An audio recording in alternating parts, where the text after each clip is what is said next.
Good morning students. Today we will discuss factors affecting CFSE values part 2. इसका part 1 आप description box में link मिल जाएगा, वहाँ से देख सकते हैं। part 1 में हमने वन फैक्टर डिस्कस किया था which was nature of ligand. How nature of ligand affects CFSE value in transition metal complexes. उसके लिए go and check description box, आपको वहाँ पे लिंक मिल जाएगा। Now we will start second part of this topic.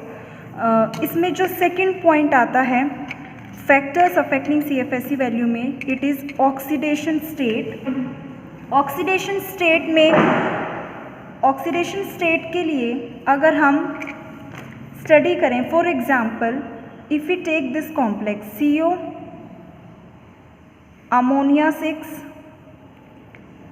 overall charge is +2, and CO ammonia 6, overall charge is +3. Overall charge is +3.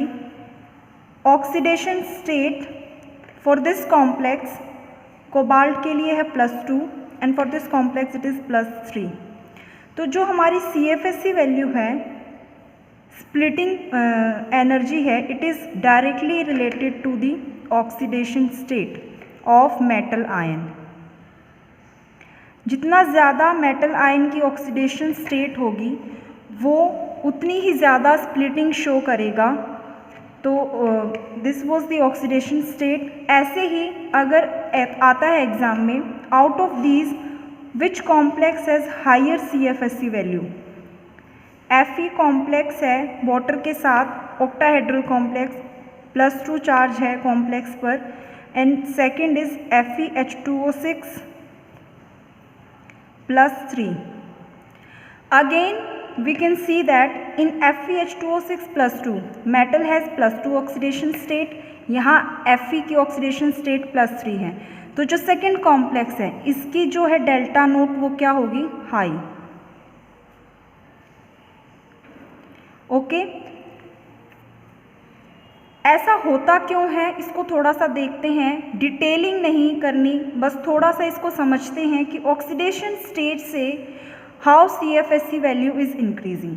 जो metal high oxidation state में present होता है वो उतना ही ज़्यादा इलेक्ट्रोपॉजिटिव होगा, इलेक्ट्रोपॉजिटिव नेचर होगा उसका। ये है हाई ऑक्सीडेशन स्टेट। मेटल की जितनी ज़्यादा ऑक्सीडेशन स्टेट होगी, इलेक्ट्रोपॉजिटिव नेचर उसका उतना ही ज़्यादा इंक्रीज होगा। It will effectively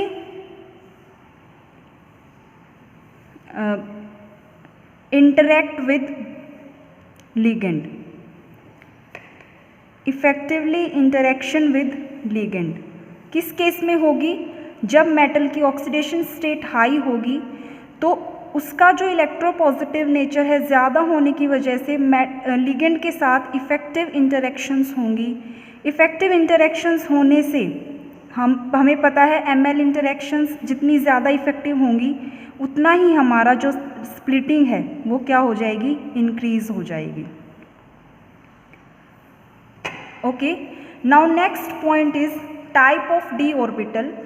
D orbital का टाइप मीन्स टू से कि जो मेटल आयन है वो कौन सी सीरीज से बिलोंग करता है। हमें पता है metal can be from 3D series, 4D series और 5D सीरीज। अगर मेटल 4D या 5D सीरीज से बिलोंग करता है तो इन केसेस के जो मेटल होते हैं वो लार्ज साइज होने की वजह से लिगेंड के साथ इंटरेक्शंस उनकी स्ट्रोंग होती है और हमें ये पता है, this we know that ML ligand जो इंटरेक्शंस होती हैं वो रिपल्सिव नेचर की होती हैं, रिपल्सिव इंटरेक्शंस होती हैं।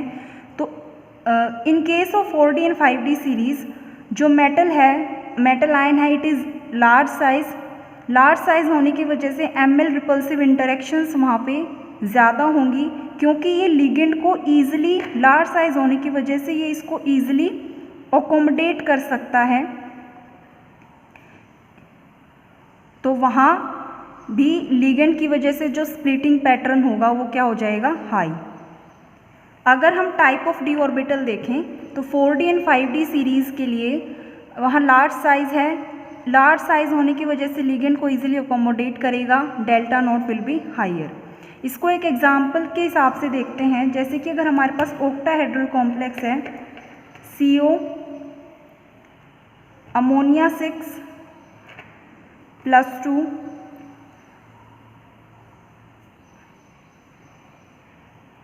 ammonia 6 again +2 and last complex is with iridium। यहाँ ऑक्सीडेशन स्टेट तो सेम है मेटल आयन के +2, लेकिन जो मेटल आयन है CO 3D सीरीज़ है, RH 4D सीरीज़ है और IR 5D सीरीज़ है। तो अब जो है हमारा जो डाउन दी ग्रुप है, हमारी जो डेल्टा नोट है वो हाई होगी और ये इनके स्प्लिटिंग पैटर्न की वैल्यूज़ भी शो करती है। इनकी वैल्यूज़ होती हैं, जो CO अमोनिया 6 +2 है उसकी वैल्यू होती है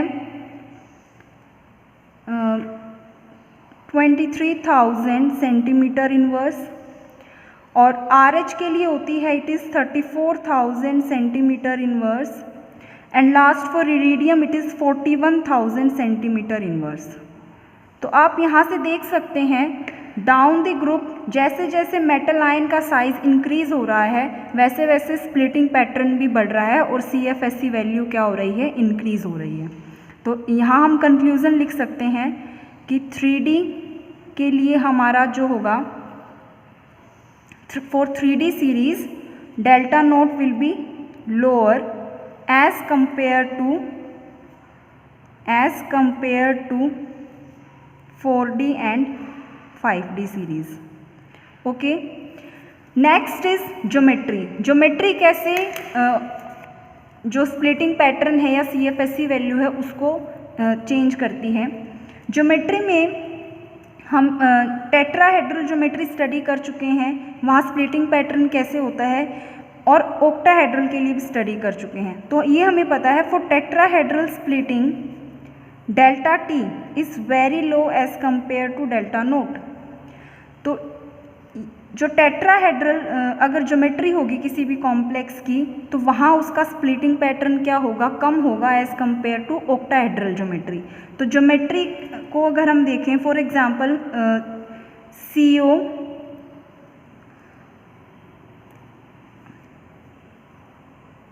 अमोनिया 6